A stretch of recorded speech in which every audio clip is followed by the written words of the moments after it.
If you are feeling stuck, overwhelmed, or anxious about your relationships, your health, your finances, or any aspect of your life, I'm here to tell you that you are not alone and there is a smart and swift way to completely transform your life. I want you to glisten up because we are going to talk about how to reinvent yourself in 90 days so that you can attract your dream life with grace and ease. Rather than struggling for years, I think it's going to help you out. Today we'll be discussing detailed steps complete with examples and hopefully everything you need to get started on this journey if you haven't already started on this journey. So I'm ready to just dive right in.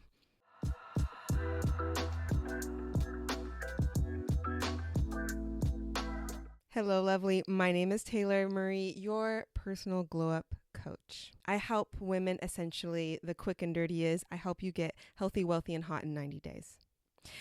If you happen to be on a similar journey, welcome. You are definitely in the right place. If you are not and you're interested, I welcome you. I invite you to stay and check it out and see if it is for you. So welcome. Okay, so what I'm going to do today is break down exactly what I have in my program that I use to work with clients. I'm used to working with my clients here. My notes are here. So if you're watching this on YouTube, I am kind of new trying to get this eye contact going here. And if you're listening on the podcast, then you are probably not going to notice anything different. So let's get into it. These are not...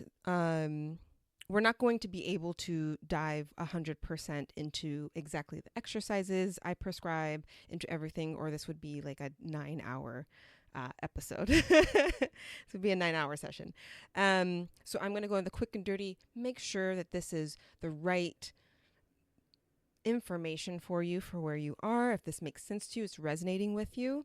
And then in later videos and episodes, you will be able to dive deeper in and see kind of how I break it down. And also see if you want to go deeper in this work with me as a coach. I have several coaching opportunities if you would like to join that way.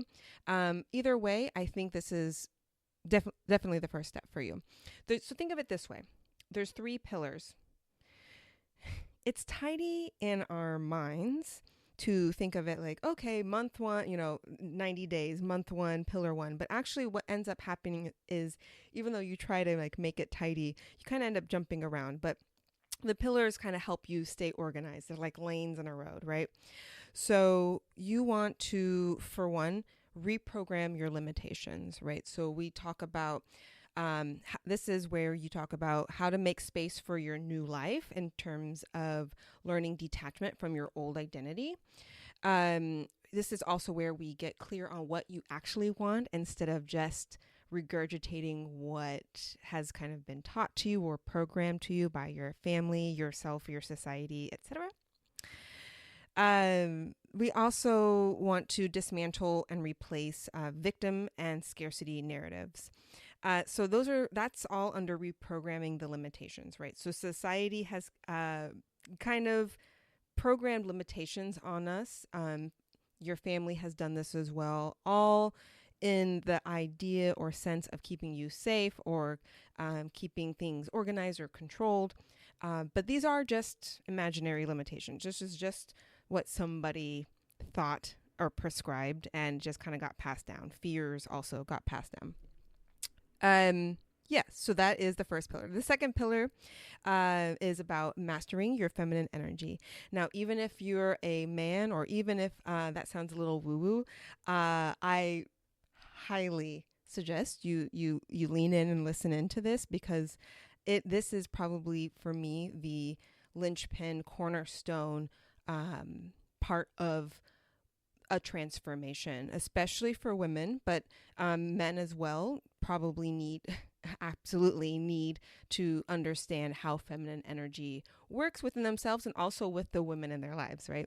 So This is where we learn how to slow down and kind of receive guidance from our own intuition, as well as kind of the atmosphere, right? The universe, right? Kind of little vibrations, or like understanding situations.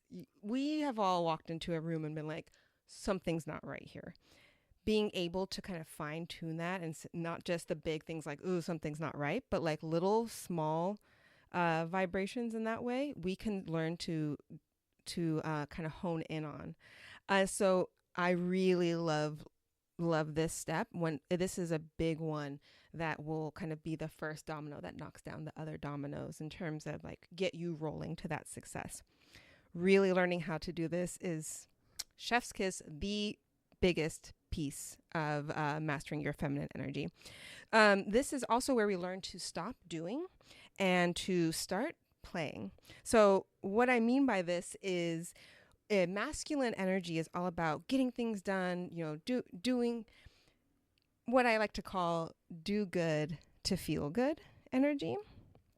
And feminine energy is the feel good to do good energy, right? So those of us who have really cultivated our masculine energy, or have people in our lives that have cultivated that, these are the people who are like jump in and get something done.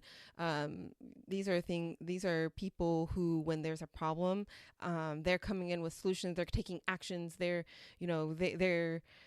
making things happen.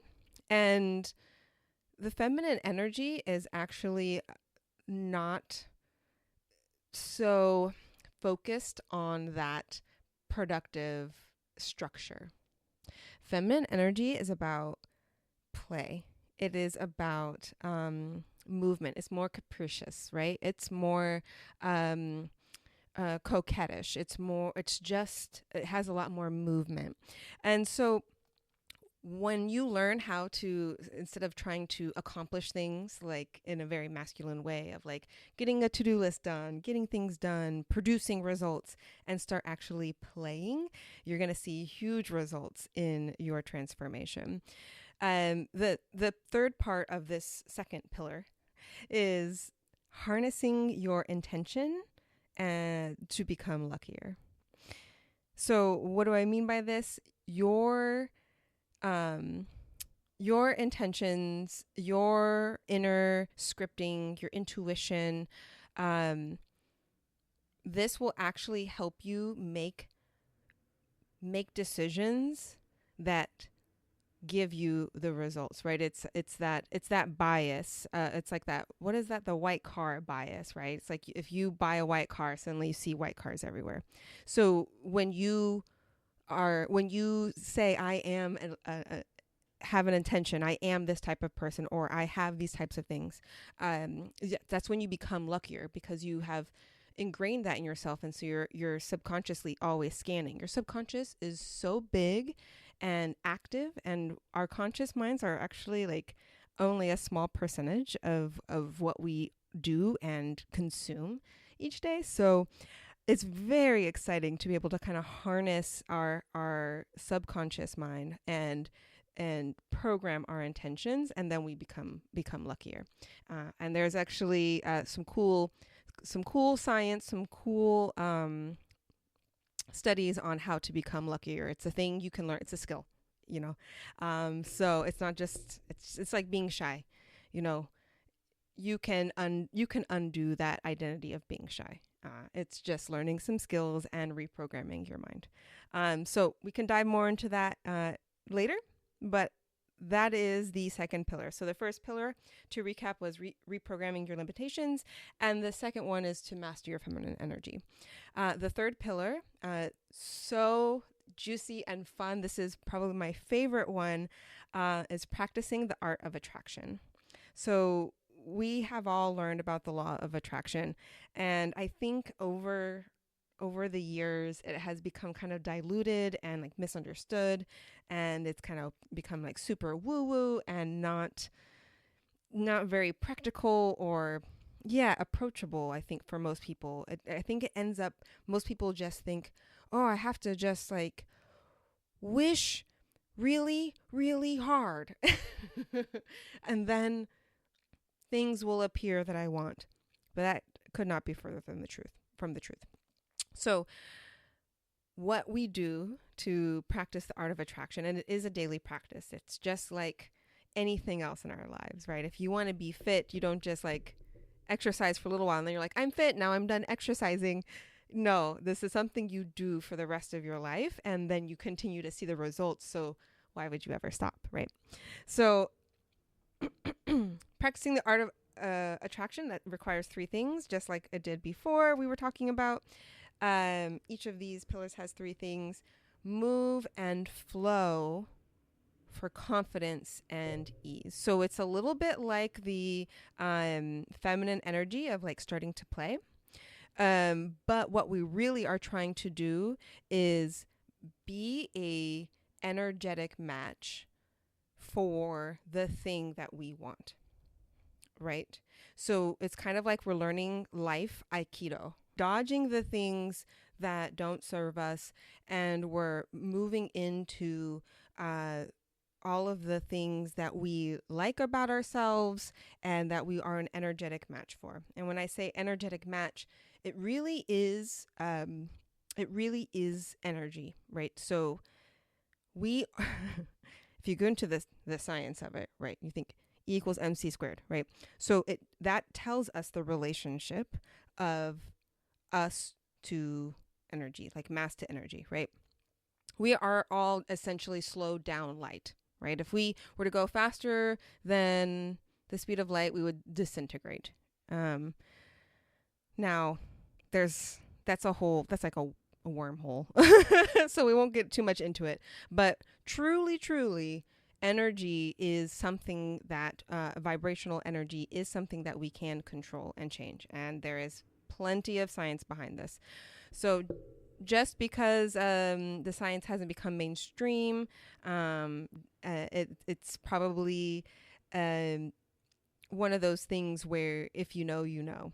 So there's just so much science out there, right? There's so much information out there, and I'm hoping that this will help you harness that and change your life for the better. So your confidence is going to attract things to you faster, right? When you believe something, right? Let's say you are very good at your job and you believe you are probably the best at your job. You're very capable. You feel confident in you're not thinking about, oh, I don't know, I'm not confident enough to do this. You just do the thing that is your work. You just do it. You just show up. You know, if you are you're like, I'm a great driver. Whether or not you are, if you believe it, you show up that way. And people probably don't hit you. People probably, whatever the objective outside judgment is, if you are confident, you're going to attract things that are going to prove it right. Your mind is a proof finding machine. So you find that proof. You can move to the next step, which is using that energy to further attract what you desire. So you move from already having the confidence through your own competence of whatever subject, and you turn it into a competence about something that you no longer, or you had not previously felt competent about, and you practice it. And that is what you attract, right? If I said I want to become a great singer and I am not a good singer, that feels like a really hard, big change. It's actually not that it's hard. It's just challenging to me because it's unfamiliar to me. Once it becomes familiar to me, it is very straightforward. I know what to do to improve. And therefore, I can start, I close that gap. That is the law of attraction, right? I'm closing the gap through my own confidence. And that confidence comes from that competence. And oftentimes, there's a lot less like competence needed to feel confident than you think, right? I don't need to be a Formula One race car driver. I don't need to have an advanced degree to feel like I'm a confident driver, right? I actually don't need to know every single inner working of the car to be a competent and confident driver. So that is actually what number 2 is about, is like what information and then subsequent practice would create the confidence to close the gap between me and what I desire.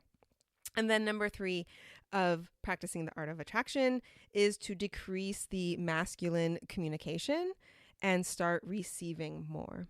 So I know this is definitely true for me. I was definitely raised in a very masculine focused mindset, right? My mom was military. My dad, basically raised himself. And the idea growing up was always that I'm very independent. I take action. I'm intelligent. I use my smarts. I use my wits. I go, go, go. And I was never taught how to be feminine and how to communicate in a way that can de-escalate and actually attract the things that I want. And once I learned that there's a completely different way of approaching communication, and in this situation, right, I am sending that information to you. It's very masculine of me to be teaching you, but I'm still doing it in a feminine way. I'm still inviting you in. I'm still trying to make it kind of like a kind of communal. And the beauty is that when you start speaking and communicating in a more feminine way and set down your masculine communication for just when you need it, it's there for you when you need it. That's one tool that you've been using. Then your world starts opening up, right? It really truly is as though we've been given a hammer and we're like, this is the tool you need.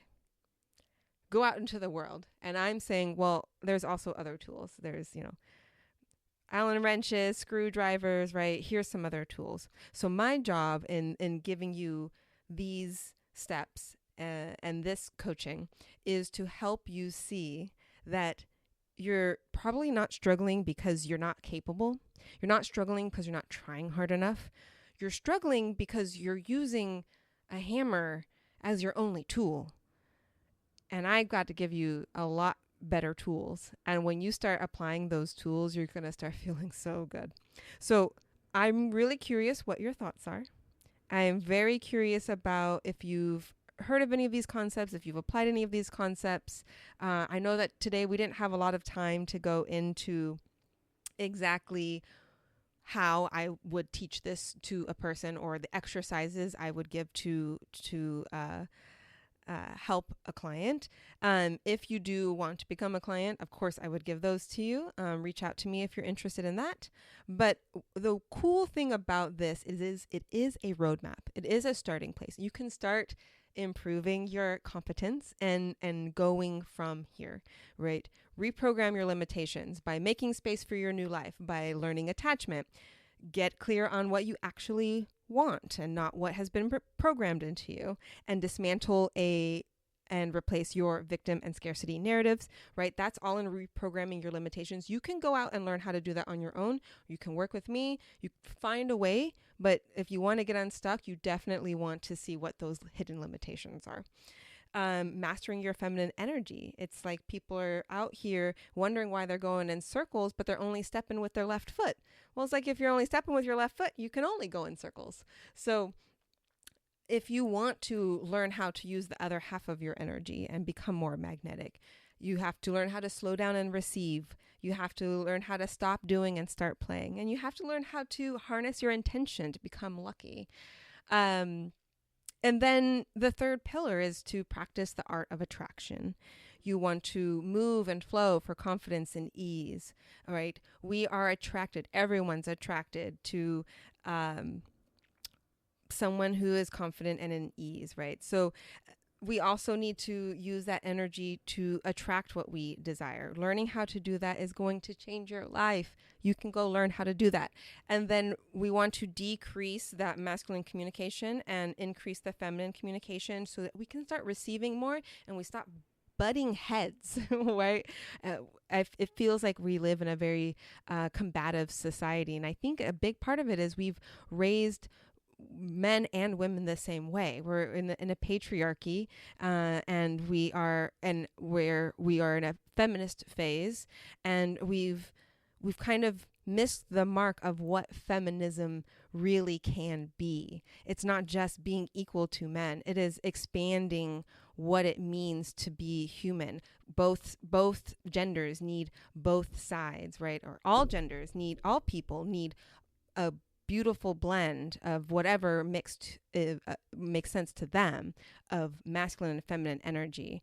And if you've only ever learned the one, then you're of course going to struggle. So I hope that is illuminating for you. I had a lot of fun creating this and practicing this and applying this with myself and others. And so I want to hear how it works for you. I want to hear what you think. So thank you so much for listening to me today and listening in, coming here, spending time with me. I had a blast. I hope you did too. And I look forward to seeing you soon.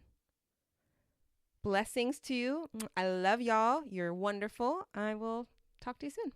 Bye.